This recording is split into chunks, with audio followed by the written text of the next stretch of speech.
Welcome into Shaping Reality. Tonight we're talking about the look-see for January 2024, and I'm joined with the ever effervescent Penny Kelly. Welcome in, Penny. It's good to be here, although I'm not very effervescent today. We were just bemoaning our Ah, ailments for the month of January, right. but we're getting better. We promise. We won't be Yeah, whiny tonight. yeah, yeah. No whining allowed. So, and it's a good reminder of take care of yourself first. That is the rule. And when you violate that, watch out, you're going to go down. Everything And else falls apart. that's right. Yes. Oh my gosh. Oh gosh. So Penny, what's on your mind today? Oh, What's foremost in the front of your mind about what's going on and what we can do to kind of swim through this muddy mess we're in? oh, mighty mess. I like that term. Yeah, it is a mess. Oh my. I think the two things, well, there's 50 things on my mind, but the two things that came again and again over the last month were the war over words. First was the war. Everybody's fighting over everything. And that was something that the little man in brown robes said, you will realize you are in World War III when everyone is fighting over everything. And there's a definition of a world war. And that definition is 19 countries at war with one another or over some issue. And I counted up the number of countries at war. This was months ago, and it was like 30 something. And a few more have joined since then. So we are technically in a world war. And the Robes said, you won't recognize it at first because it isn't going to look like the other world wars. And then they went ahead and showed me a bunch of things from the Third World War. And that was what I thought we should at least bring this up so people can be aware that this is another form of war. And I don't want to be promoting the idea of victimhood, but we are in a war. And I think that's why so many people are so fatigued. They are emotionally, mentally, spiritually, and physically exhausted because nothing is going normally. and we are victims of war, or we are combatants in a war. And when you don't know that, how do you handle that? You don't. You just keep freaking out over various things. And so I thought I would start with the war. They had two things: the war over words and the war over science. And so I thought I would just read 2 pages from the book that talks about that and use that as kind of a jumping off place for the Okay. rest of the things we want to talk Yeah. about. And I want to say something to the viewers before you start with that, Penny. Okay. The book she's reading from is The Robes. If you want a bird's eye view of what has happened for the last several years and what is currently happening and what is going to come unfold in the future, The Robes is the ticket. I have it. It's on my bookshelf. I refer to it all the time. It is a handbook for what's going on. I'm not trying to sell books or Penny. That's not what I'm doing. I'm just trying to say, if you want to know what's going on, that's the real deal, The Robes. So Okay, Penny, go ahead. I don't mind if you want to sell the book because a few more people might wake up. So yeah, this is Robes. I'm going to get in trouble for making a whole bunch of racket with paper here. So I'm going to read from the last paragraph on page 64 over to almost the last paragraph on 66. And they said, this is the Robes talking. When people are fighting, they surround themselves with destructive forms of energy which arise from the angry, hurtful words that are expressed during the argument. This destructive energy acts on everyone involved, everyone, extending even to those who maintain relationships with those engaged in the fight. That means your family, your friends, your neighbors. Everybody's impacted by that because they're connected to you energetically. We're all communicating consciously. This anger also acts on the original objects, words, or ideas being fought over. It taints them with destructive energies. And I just have to insert this comment. When I was an engineer at Chrysler and we were putting stuff out, the stuff that came off the line on Monday and Tuesday, it was terrible energy associated with those. And they always ended up coming back for this isn't right and that's not right. They didn't pass inspection. So there's a very practical example of what happens when everything, the objects, the words, and the ideas are tainted with that destructive energy. So the result is that those who win, whatever the court fight is, often find that the objects or words they were fighting over have lost most of their magic as well as the power to do creative work for the owner. Many humans have lost their inner authority and they've tried to fill the gap with money. This is the real argument or the real problem behind the argument, not the ownership. They're trying to make money with this object or this idea or these words. And that not being able to make that money is the problem. So then they say, we'll get to this a bit later, which they did talk about money later on. But they said, first, though, we would like to look at another war that will be overlooked. This will be the war involving what is true because science says so versus what is true because you know it in your heart or you have experienced it in your own mind. As this issue comes to the foreground, you will begin to realize that there has been a degradation of your beloved scientific method. This degradation of science is based on the widespread but erroneous assumption that there's only one way to observe a set of events, one correct conclusion to be drawn, and one truth associated with this conclusion. When you subscribe to the belief that there's only one way to define a given word, action, or idea, and only one correct and therefore allowable conclusion, you again have a stifling of the life force as well as the drive for creative self-expression. Disturb these two factors or forces, and you will disturb your ability to survive and thrive. That's a pretty strong statement. Once upon a time, science and the empirical method were exciting, useful approaches for observing and studying a reality.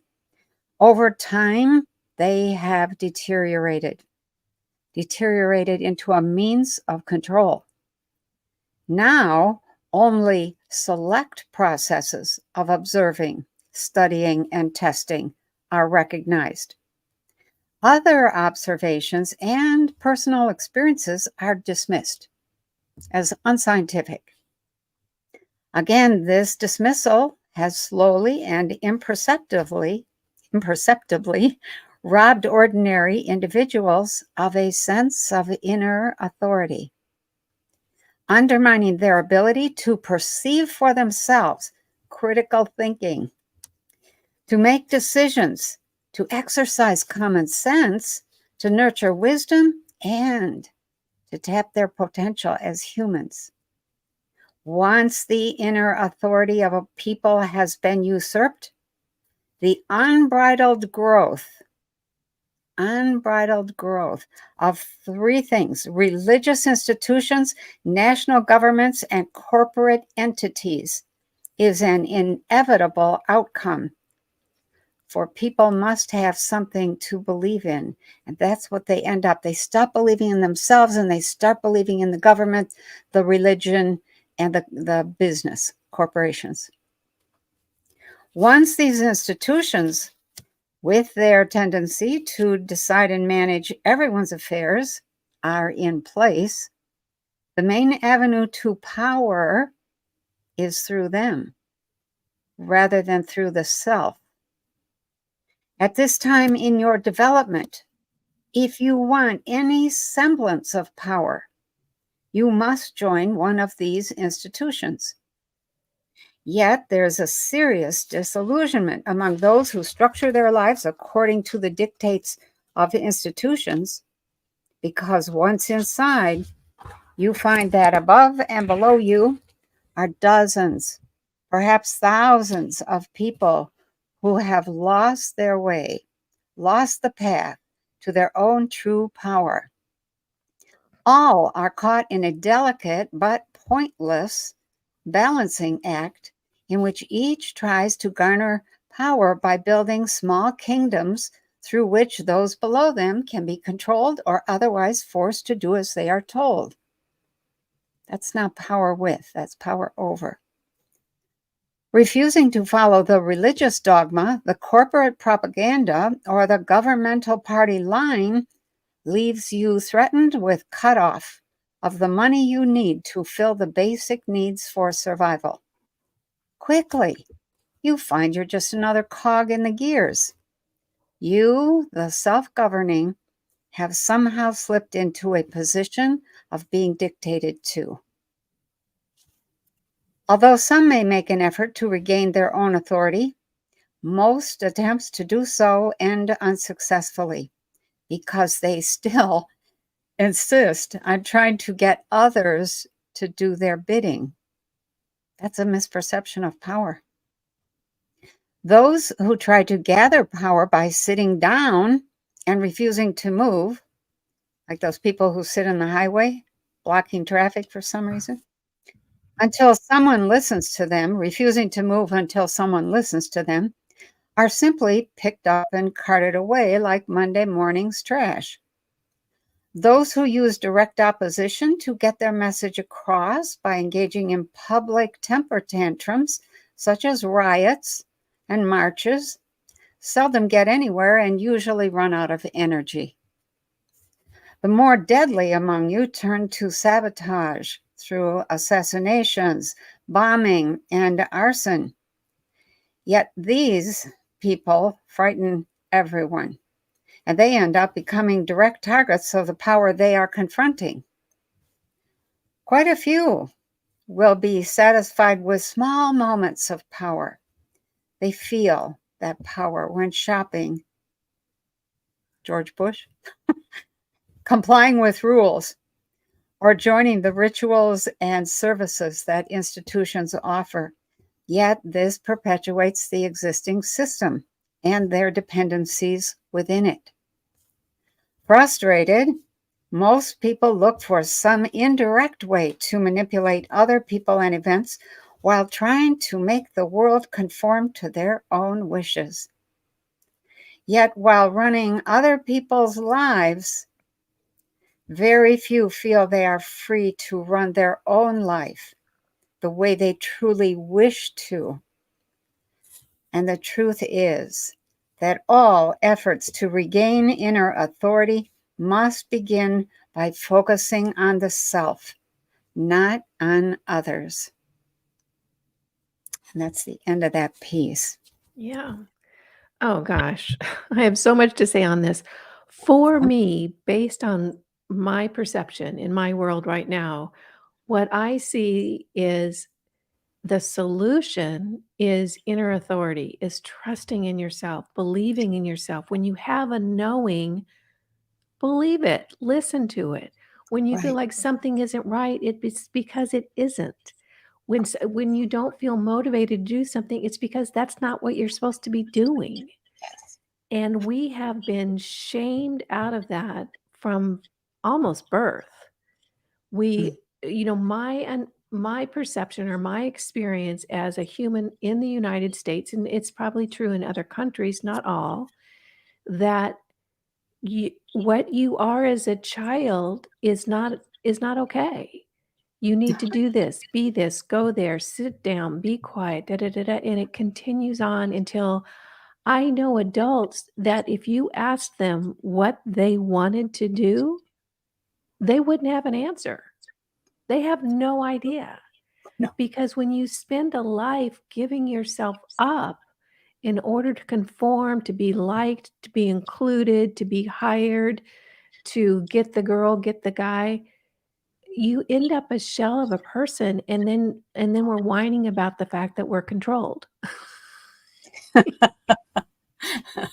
Yes, we are. Yeah.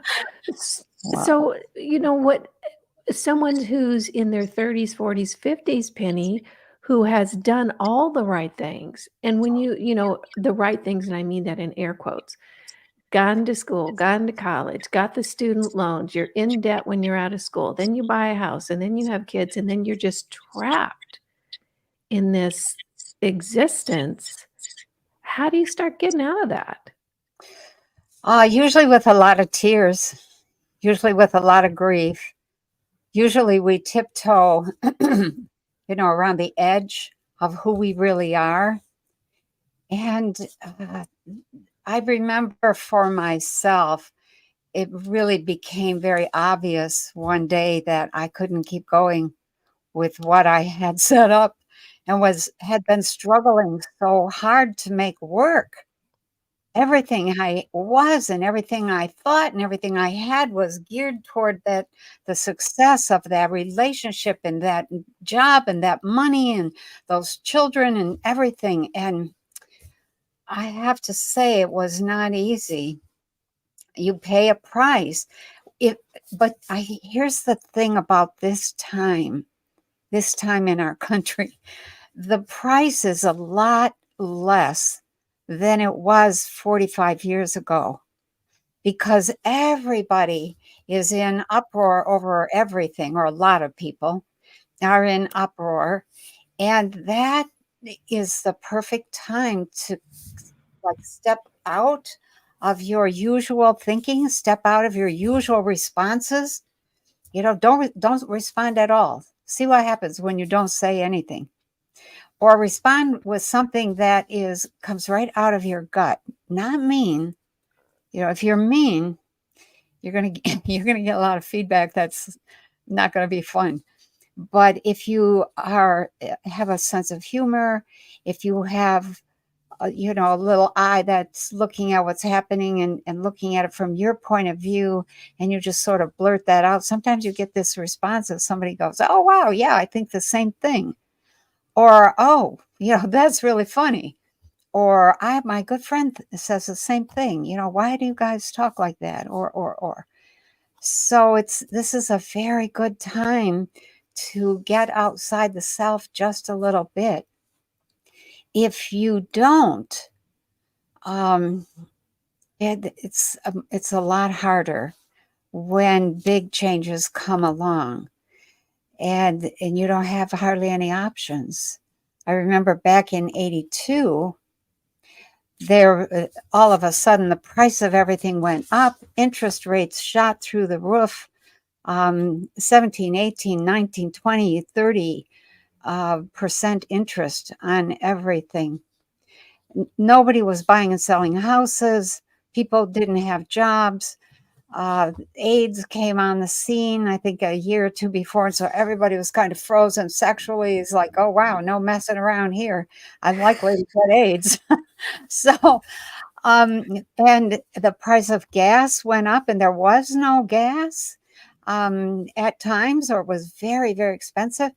And that, 10 years earlier, I had babies, and I'm, in the car with 4 little kids, waiting in a line 2 blocks long to get gas, and not sure I've got enough gas to get up to the pump and pump. And, a little baby screaming because it was time to eat, and she wasn't having any patience with gas lines. And it was terrible. It was really stressful. And here we are again in a time that's really stressful, a time of war.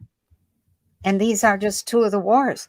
Wars over words. Look at the censorship that has gone on. Look And at not only that, but the twisting of meanings of words. oh, yeah, Something that used to mean this now means that? What? yeah. Oh, isn't To serve an agenda, to manipulate humans. right. Yeah, and it's not just words, it's, and their meanings, it's people that are getting used and twisted. So we're in a place of, I think, great change. I think it's gonna come down to, do we want to continue to be self-governing? If we wanna be free to do what we wanna do when we wanna do it, we need to be self-governing. Mhm. That freedom isn't really freedom to be a jerk, if I can say it that way.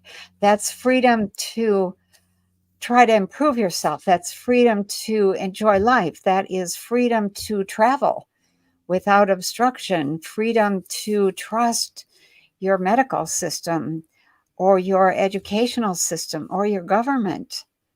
And without those kinds of freedoms and the freedom to trust, if you're second guessing all the time, people get immobilized. They end up not doing anything and not taking care of the things they need to take care of. And the whole thing spirals downward. Well, and And I think we're in that now. We're in that spiral. I mean, yeah, this is what has happened when you give away yourself, when a whole population gives away themselves. yes. Can I say yes, but I want to share something. So, Yes. um, remember, was it November? We talked about I think November 8th was this crossover from the old timeline to the new Mhm. timeline. This was maybe 2 weeks ago. Well, first of all, let me say this, that not much happened for about a month after that crossover. And long about the beginning of December, I started thinking, well, it doesn't look much different. Doesn't sound much different. And maybe the whole thing was an illusion. Maybe we didn't cross over anything, et cetera, et cetera. So I just sat with that and thought, well, I'll just keep watching. A month into it, when you're talking about timelines of a major sort, a month is like 5 minutes. So let me not be like those little kids who say, "Are we there yet?" 5 minutes after we got in the car. So even though that's how I was feeling. Um, and on December 24th or 25th, the night before Christmas, I started to get download after download, insight after insight, experience after experience, phenomenal kinds of experiences and understandings. And about every 2 to 3 days, there would be another one. And by the second week in January, I thought I should be writing these down because I was really busy at that point and I wasn't writing them down. But in the course of writing it down, it dawned on me that maybe this was one of the effects of that crossover, was so much understanding. And I thought, okay, I'll pay closer attention. And then I continued to have just phenomenal kinds of experiences, especially in the night. But one night, Is that when you were, lifting off your bed? yeah, yeah, that was one of them. And were you Yeah, physically doing that, or was your energy body doing that? that was And my I energy body doing that, but I could see that energy body and it looked like the physical body, but I could also see the physical body sitting okay. on the bed. Okay. Now, but you can astral project on your own, I do. isn't Yeah, yeah. that's So, true. in other words, were you lifting out without doing it yourself? In other words, it was happening without you kind Yeah, of thinking you were doing it? yeah. What was that about? What do you think that was about? I think that's just part of I'm going to say, the skill set that goes with that new timeline. Oh, And there was another piece that happened after that. about, I forget the date now, but about a week or two later, so maybe right around my birthday, I was doing something, and something inane, something like ordinary, like folding my socks and put laundry away or something like that, you know, nothing unusual. And I ended up sitting down in a corner of my bedroom that I don't usually sit in. Okay, there's a chair there, but it's just a chair, you know, to look nice, fill the corner. And in that moment, I had been thinking about all of the stuff that was ramping up around the southern border, around the financial system, around the food system, around the education, and people struggling. People I know were struggling, and there was this absolutely clear. I'm not even sure how to describe it. I'll just blurt it out, and you can make what you can out of it. This absolutely clear split.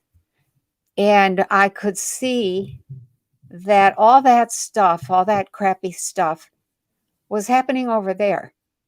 And that was exactly the thought I had. Well, that's all happening over there.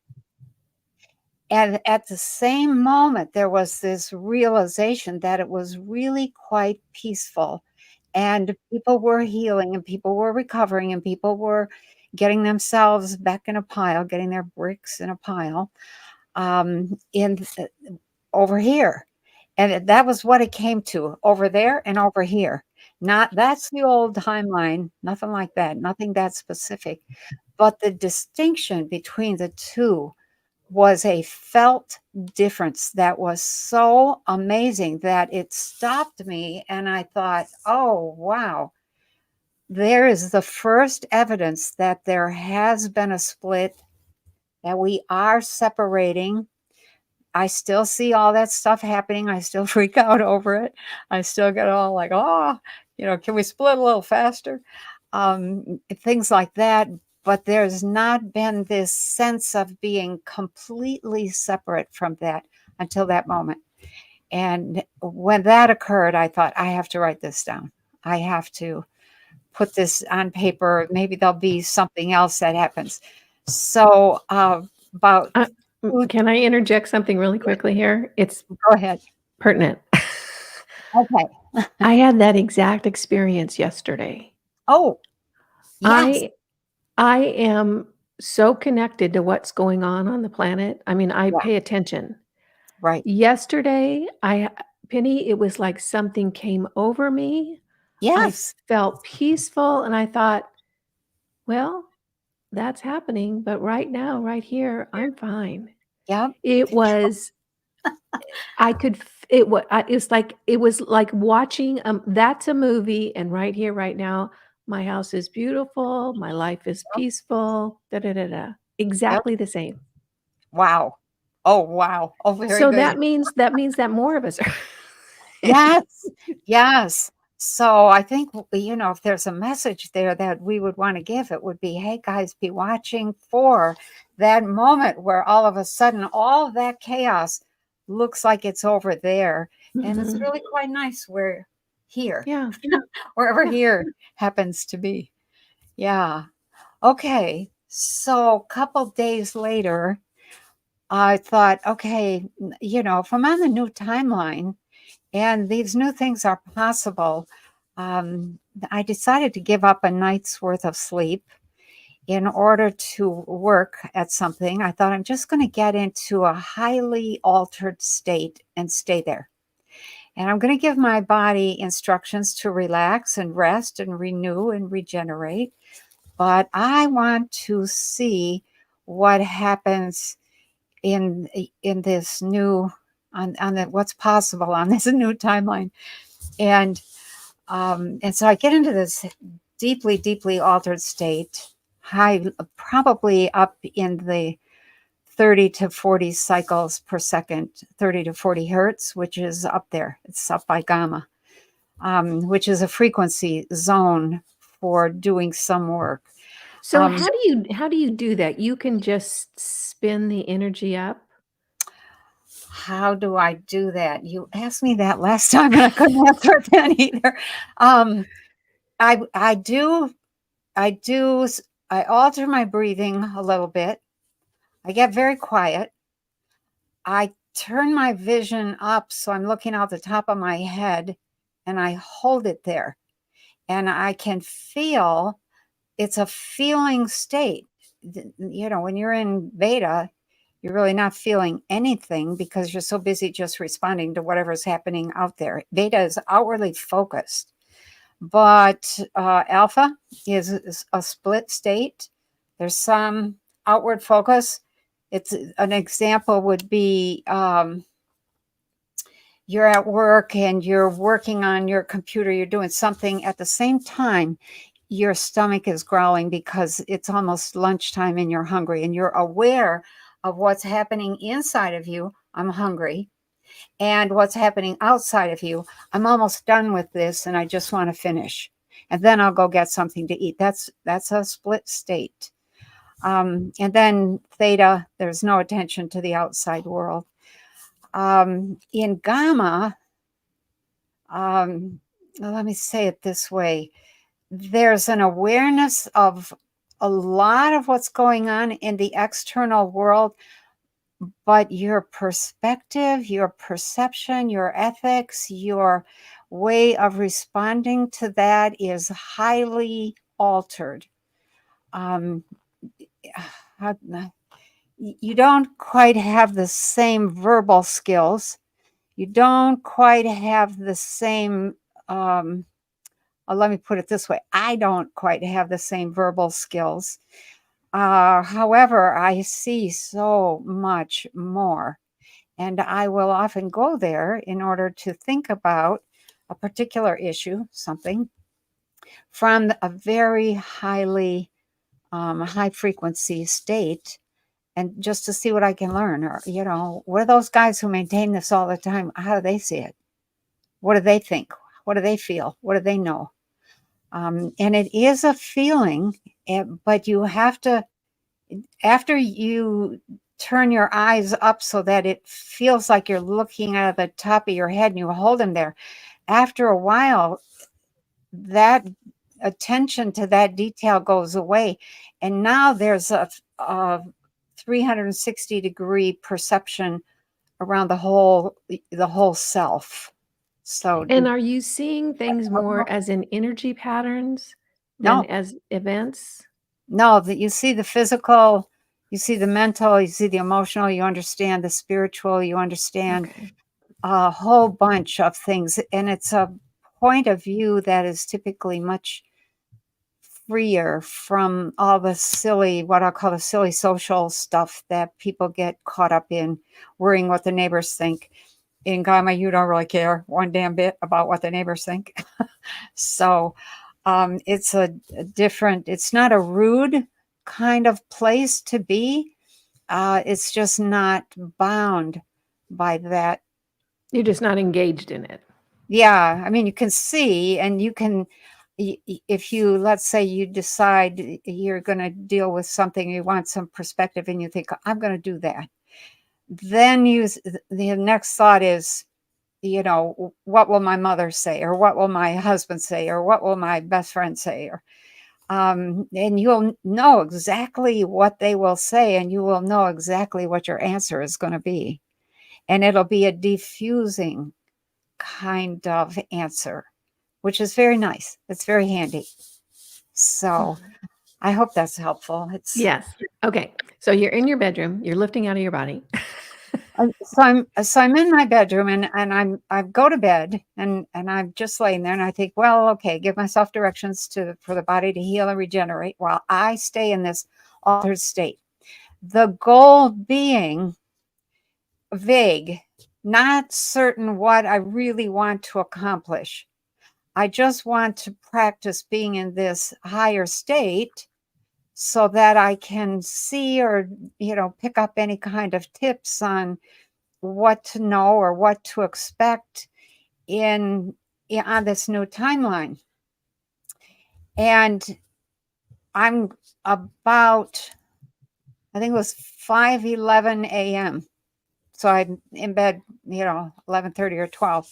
At 11 minutes after 5, I think it was, um, I am aware that I'm in this house, and it's an English Tudor house. It's brick, kind of a, anyways, in this big, bright room with a great big window. And in front of the window, there's a massage table, and lying on the massage table is Jesus. And I'm looking at him thinking, what are you doing there? And I have an iPhone because I'm talking to my mother and a couple of family members who are in the room with me, and we're talking about what's he doing on the table. Is he waiting for somebody to give him a massage or what? So, um, and I have my iPhone in my hand, and all of a sudden the iPhone lifts out of my hands and floats over and ends up by his ear. And I'm like, at that point, I lost the higher consciousness and thought, what is going on here? And I realized, no, wait a minute. I was trying to maintain Gamma. What am I doing in this room with Jesus on a massage table? And so that ended.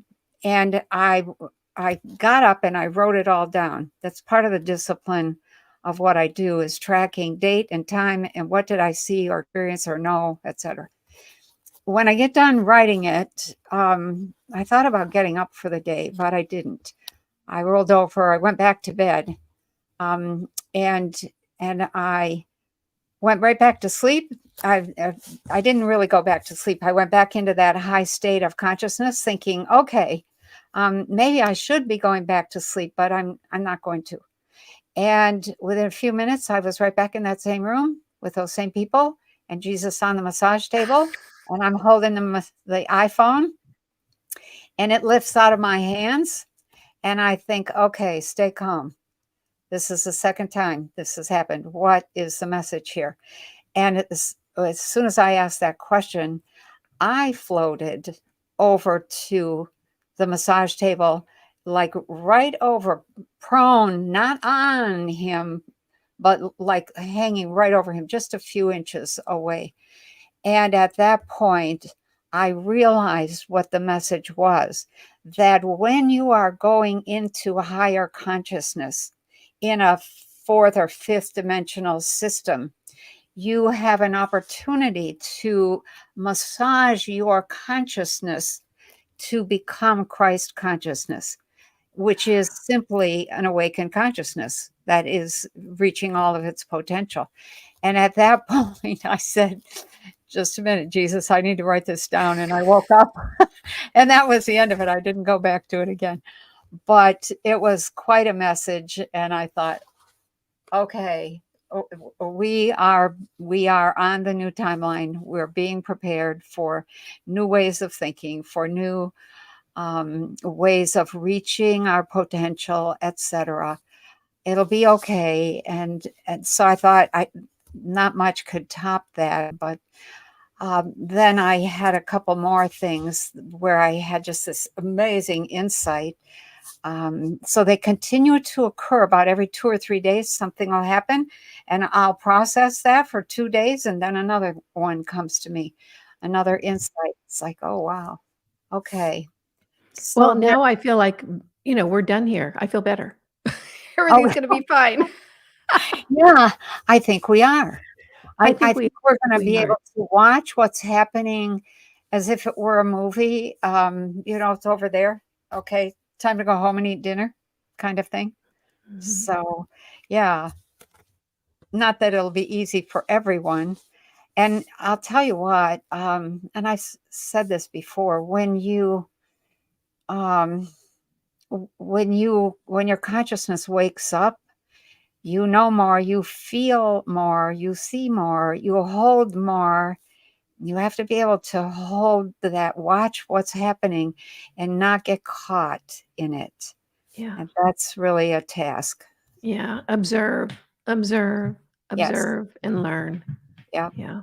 Yeah. Yeah. And it's like almost when that grip is lost of that, Mhm. something happens and then there's a response and you're all, Right. twisted and you're scared or you're angry or this and that, when you Right. go, "Oh, look at that," That's right.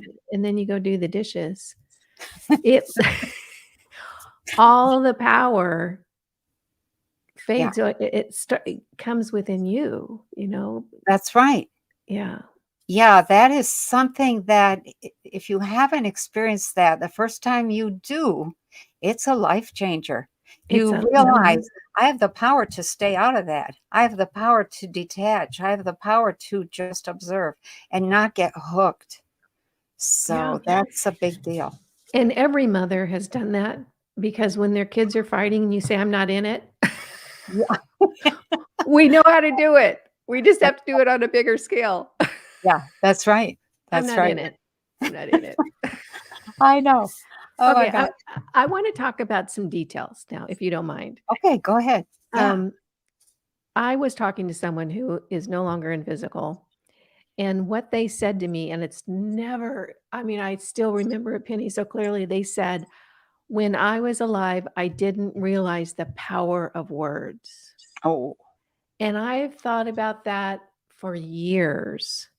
yeah. Can you talk about and we touched on you touched on it from the reading from the ropes, but can you Yeah. talk about the power of words and how the energy comes out in the words? Oh, wow. Okay, let's start with orbs. People have seen orbs. Oh, They yeah, and float through they're the air. showing up more now. Yeah. Okay. Words are the are the how do I say it? The power by which you transform energy into something that is physical. You transform it from energy to plasma to something material.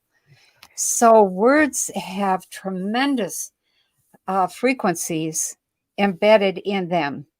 And that includes not just the sound, but the feeling, the intent. It's got a little piece of you because you're the originator of that word. It came from you and it can be tracked back to you. Words are tremendously powerful.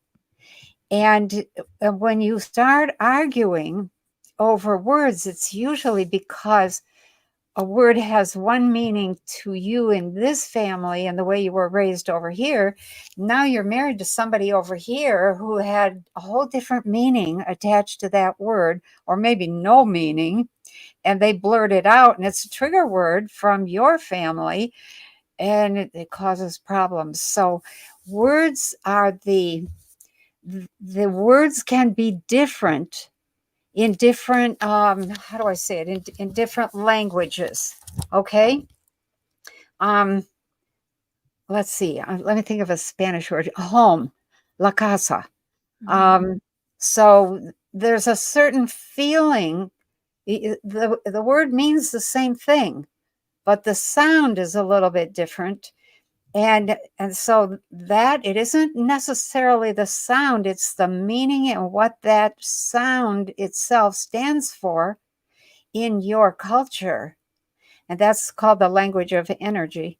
And so when you have words, when you're putting out words and you're sloppy with those words, you're going to get slop back. Emotional slop, mental slop, spiritual slop. And if you're not very tuned in, you won't notice the physical slop unless, somebody comes after you with a gun or says, shut up. You can't use those words. Stop saying that to me, and or I'll shoot you or I'll do something bad. So words are the way that we moderate the reality. And the moderation, you see it happening all around you right now, coming out of Washington, D.C. The words have been changed, they've been redefined, they've been twisted, they've been torqued, they have been moderated.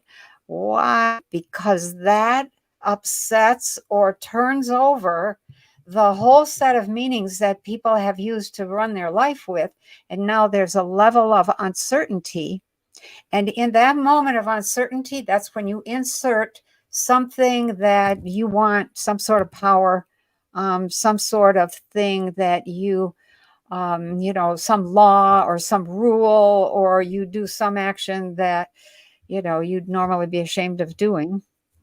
But everybody's over here fussing about the words, and you're busy over here doing something. So the words are incredibly important. And we in this country have become sloppy with the way that we talk, the way that we write in some cases. I just read a 50-page thing the other day, and it was like, who wrote this? Oh my God, it was painful. It was written speech from a transcript from somebody who was maybe not a native English speaker. And so the pronouns and the prepositions and the verbs and the placement of words is all different. And it's, words are like, okay, if you want to have an impact, you have to listen to the way the people that you're trying to impact actually talk.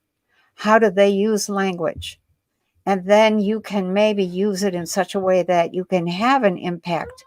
If you are speaking Spanish and they don't speak Spanish, you're not going to have any impact at all. However, some of your emotion is going to be transmitted. And if people are then left to deal with those emotions in themselves without a frame of reference to attach it to, then you've just succeeded in upsetting a bunch of people. And they react instead of, look at the word react. It's REACT. If you take the C out of react and you put that at the front of the word, Create. REAT, and then you stick an E on the end for English purposes. Yeah, reaction is different from creating. Words can be used to create deliberately, or they can just be a bunch of reaction, which is pointless. Mhm. So, And I think that illustrates, and this is going to sound rude. I don't mean it that way, but it illustrates the yeah, continual dumbing down of our yeah, society. I know. Instead of cycling up and us becoming more refined, more articulate, Yes. more focused, more purposeful, more clear, it's just like a big mess right now. And all this energy is just ricocheting everywhere. Everyone feels, or it creates a lot of a sense of being unsettled. Oh, yeah, big time. And when people Mhm. are unsettled, they do things that they sometimes regret, or they don't do things that they will later regret not having done something because they weren't certain, they wanted something guaranteed. Where's the creator? Where's the I want this, this is what I'm going to do, this is what I'm you creating as you go kind of thing. People don't, you need some power. You need to understand your power in order to do that. And that's the one thing that they don't want us to have is that power. Is that power and So, then that inner authority. I mean, anything they can do yeah, to squash that inner authority. And we've I seen know. it. It's like, don't do your own research. I know. Like, what? Yeah, The crazy stuff. All right, I want to move that on is to crazy. to talking about excuse me. Okay. I always think about advanced civilizations. And Okay. I think I would love to have someone here from an advanced civilization. And that's you, Penny. Oh, I was thinking, yeah, me too. Okay. Okay, so I here's how this have came up for me memories. today. I Okay. saw something on Twitter that, if Texas succeeded from the Union and became the country of Texas, it's an incredibly powerful region, Texas. They Oh, have, yeah. they have a good economy, they have a lot of people, they have a lot of land. I mean, it could be a viable country. Yeah. And I thought to myself, if Texas succeeds from the Union, I'm moving there. And Okay. the reason I thought that, Penny, was because it felt manageable. It felt Oh, manageable to live in a smaller country yeah. because it would be easier to get things done and to have Mhm. the will of the people listened to and to understand what the different mechanisms are in that smaller country. My question to you is, I'm looking at the United States. We're a huge country. We have so many different regions, so many different cultures just within the country. I love all of them. I love all of them. I do too. However, I'm wondering, are we just too doggone big to function properly because Mhm. the individual person c- has a hard time being heard? Is it Yeah. just too big? And then I think, okay, what do advanced civilizations do? Are there smaller in numbers? I thought, well, if everyone was living in integrity, in other words, everyone did the right thing at the right time because they wanted to, not because they had to or were being forced to or would get thrown in jail. If everybody lived in integrity, it would work with this amount of people because everyone would be working at being a good citizen within this country or this nation. Right. Can it work when we're this big, Penny? Do other civilizations have this type of population and succeed in managing themselves? Not that I know of. And I haven't been all over the cosmos, but I've been a few places. And I have good, really good memories of my own people.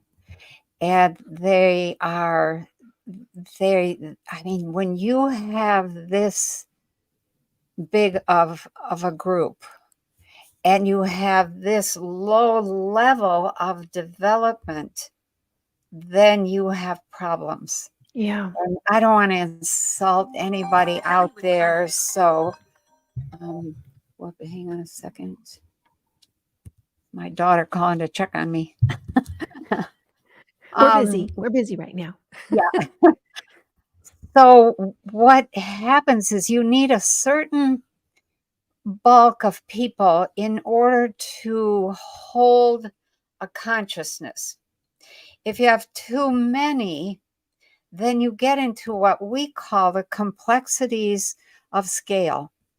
And it becomes exactly what you just said. Too many people going in too many directions and not enough development.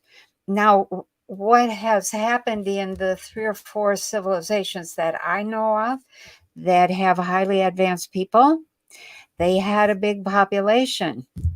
That big population ended up at war. A whole bunch of them died, like 90%. Now, The a war with 10%, each other or a war with another population? sometimes, well, in one case it was war with themselves, but in the other three it was they were attacked, and their planet practically destroyed. So what happened then, um, sorry, I'm sorry. Okay. um, my kids, I'll blame it on my kids. So what happened with those three that were attacked, and there was hardly anybody left, their goal became, let's develop ourselves. And in doing that, we will be able to develop our lifestyle, our food systems, our technology. We are going to manufacture or put together technology that nobody's going to want to touch us. And we will only use that in a defensive mode. We are not going to be attacking, taking, trying, struggling for resources. Let's figure out how to manifest our own resources. And so they did. So those that started with 10% of their usual population then developed, and as they did, they made sure that every single individual that was born into that system developed as well. That is the goal. It's in the olden days, way, way, way back in time.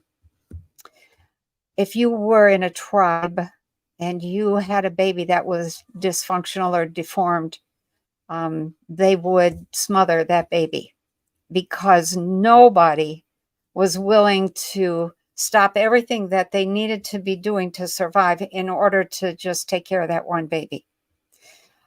that was the harsh reality. And so the goal of the people who were highly developed said, we're not going to waste a single life, and we're going to make sure that every baby born is supremely healthy. And then we're going to develop that baby so that they have the thinking capacity of a 18 to 20-year-old by the time they are 2 to 3 years of age. And they do. And so that's a whole different way of approaching how to grow a population from what we're doing here. I do But not really. Go it ahead. would seem like any civilization that ends up being successful would have to come to that place. That every single child that comes into our unit needs to be completely nurtured and grown into a very well-adjusted Right. human or person or whatever. Yeah. Yeah.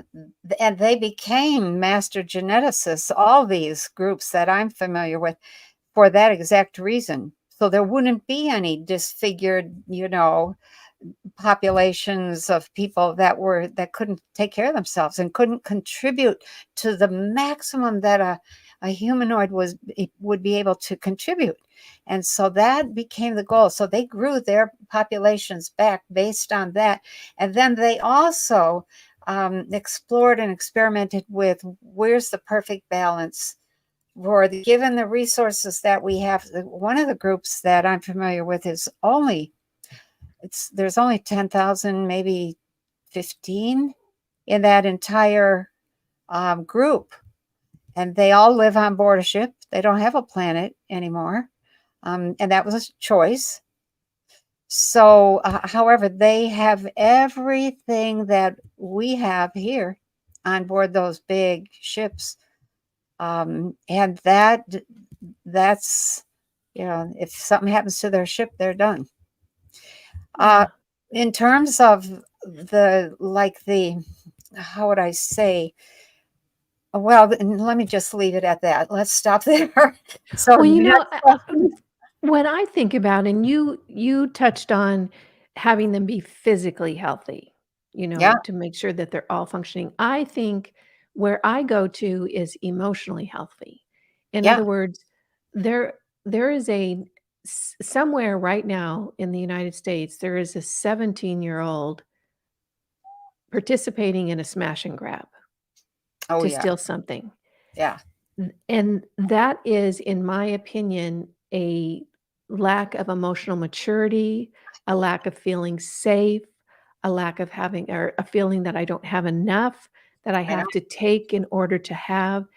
That to me is what I see is that humans, as I look around me, humans are so damaged. They I know. don't feel safe. They don't feel like they have enough. They don't feel like life is fair. They don't feel like they can relax and just be loved and participate to the I best of their know. ability. They don't feel that way. They're damaged. And that's what I worry about is can't how do we create a healthy civilization when so many of us are walking around with these wounds that I know. that keep us from participating in a healthy way in a relationship, in a family, in a community, in a state, on and on out from there. I know. I think the issue is you can't be emotionally healthy if you're not physically healthy. If you can't get access to money and you don't have land, it's very, look at the numbers coming out of Great Britain right now. 3.2 million people are showing up with serious, like scurvy and rickets. That's a shortage, or the body being so depleted of vitamin C that now you're getting scurvy, or so depleted of vitamin D that your bones soften, and pretty soon you're a hunchback, or your legs bow, or your spine won't hold up. We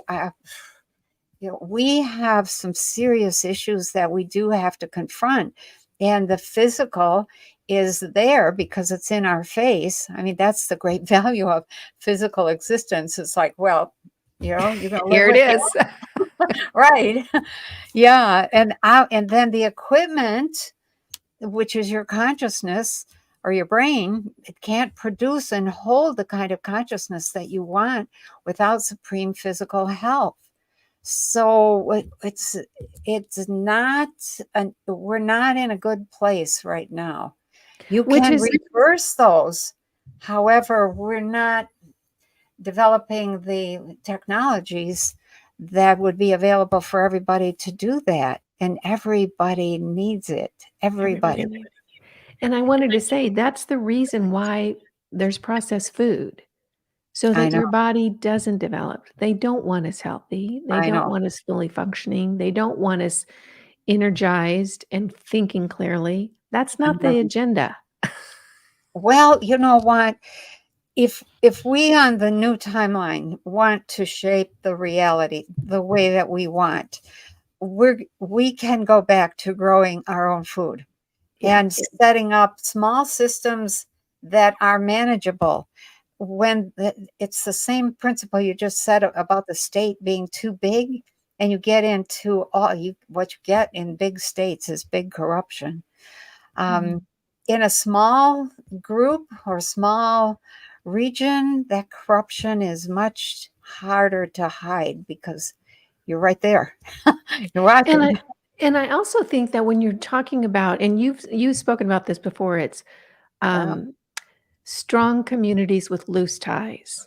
In Yeah. other words, it's Right. a community of people who are very supportive of each other, but they're not up in each other's business all the time. That's right. You do your own stuff. There's no motivation Right. to be corrupt when you're living in a community where everyone is there with a heart to making sure that Yeah. everyone's needs are met. That's true. That's really true. And I think also we are steeped in a culture of competition, not cooperation. We're Yeah. steeped in a culture in which um, the people that have been able to show off their incredible athletic prowess are given a lot of money. And because we need money to survive, then people end up, saying, okay, money is really the measure of your success. It's really not, not at all. Spoiler. So, yeah, sorry. Money is a means to survival now because we've been cut off from the land. But it's one of the things that I was reading today. Robes said, if you do not reconnect to earth, you will perish, quote unquote. Mhm. So that the backyard garden, the cooking your own food, we have some big issues that we do have to take care of. Things, people that have big systems. When you get big systems, you can play some nefarious games with those. You can put things in the water. You can put things in the food. You can put Which they've things. done. Yeah. Yeah, that's true. Mhm. Um, and that's, I think people are at a point where they're going to be so saturated with bad news that a lot of people will opt to leave. And I'm like, no, don't leave. We need you and we need your consciousness. That's that. Don't give up. Don't give up. Yeah. It's, So yeah. we've been yammering on for an hour now, Penny. Okay. What do you want to so it's a tough time on the planet right now. It is a Yeah, tough time. It's, I know. there's something big happening every day. And, I was talking to a girlfriend, like something that happened 10 days ago. I'm like, oh, that's old news. And it was some big thing. I can't even remember what it was. How Okay. leave us with some words of wisdom, with some action points. Just Okay. kind of, it's like it is tough. It's going to be goofy. My word for the year, or my concept, is to just observe. Just observe Yeah. Very and take good. a look at that. Is that true? Does that make sense? You know, that sort Yes. of thing. Yes. When you observe, you can see, you have time to think. You have time to, it's not full process, but you have time, at least a breath or two, to be able to process on your feet. If you have practiced something in your mind, then it becomes second nature to do it. I thought I would leave with the questions, or a couple of the questions that were at the end of the look-see for January. They are thought-provoking without being too upsetting. I don't want it to leave people upset, but I think we have to think about things. And so these are some questions that I would leave people with and say, don't get upset. Just think about what you would do. Run through at least 3 or 4 scenarios with each one of these questions and see what answer or what scenario fits you, what scares you, what you think you could pull off if you needed to. Okay? So the first thing that I really want to bring up is, can 330 million people rely on a handful of whistleblowers and brave lawyers to do our fighting for us? And if we can't, sorry, my cat, no. And if we don't think we can rely on them and we have to fight, how would you fight? There's all sorts of nonviolent ways of fighting. And if you haven't ever read Martin Luther King Jr.'s book, Why We Can't Wait, it's a very good book. It's an old book from the 60s. I read it back when I was 17. It is an excellent look at the kinds of mental and emotional preparation you have to do in order to take a stand nonviolently. He was amazing.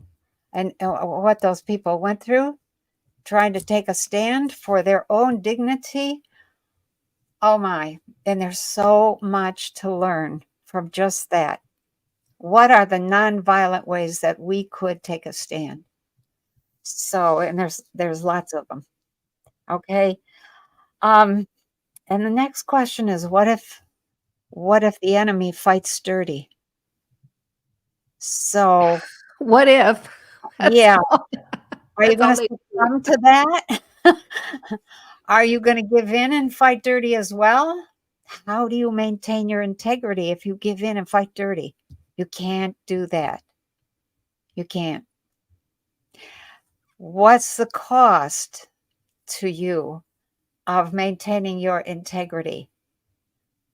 And I would follow that with, is there a cost? Or is there a gain, a win? So, and then the last thing is really, we can't let just 1 or 2 people stand up there and do the fighting for us, because 1 or 2 at a time, they'd just be taken out, boom, taken out. We have to stick together, come together, act together, stand together, and there's no other way. If only a few dozen people take a stand, that's not nearly enough. Look what happened to 3,800 people who went to Washington, D.C. for a perfectly peaceful protest, and they're sitting in jails, or their lives have been completely either disrupted or completely destroyed by a corrupt regime. So how do we come together? We could stand up there and say all that we want about, oh, well, I'm going to do this peacefully. Oh, yeah? Okay, who's with you? How's that going to work? We have to do it together, or it's not going to happen. So, and if we're on this timeline, if we're on a 4D timeline, and we're working together, what is possible? So we can let the other over there, we can watch that and we can sympathize and we can be ready to embrace whoever comes over to the new timeline, but, what's possible on that new timeline? So, think Yeah. about those. Yeah. Yeah. Beautifully said, Penny. Thank you. Oh, my pleasure. Oh my god. Now I'm we so can excited so why are you excited? because for 45 years I've been watching and thinking, "It looks bad, it looks bad, it looks," and now that it is bad, I'm feeling like it looks good. We're Yeah. moving. Yeah. I feel The the same old way. crap is breaking down. Yeah. The hurtful stuff is soon to be done. Mhm. I That's am why. excited for the incredible creativity we're going to see. Oh The my. inventions, the different life we're gonna have. I mean, I'm gonna get my hovercraft. Cliff's Okay. gonna get his floating RV. It's gonna There be you go. great.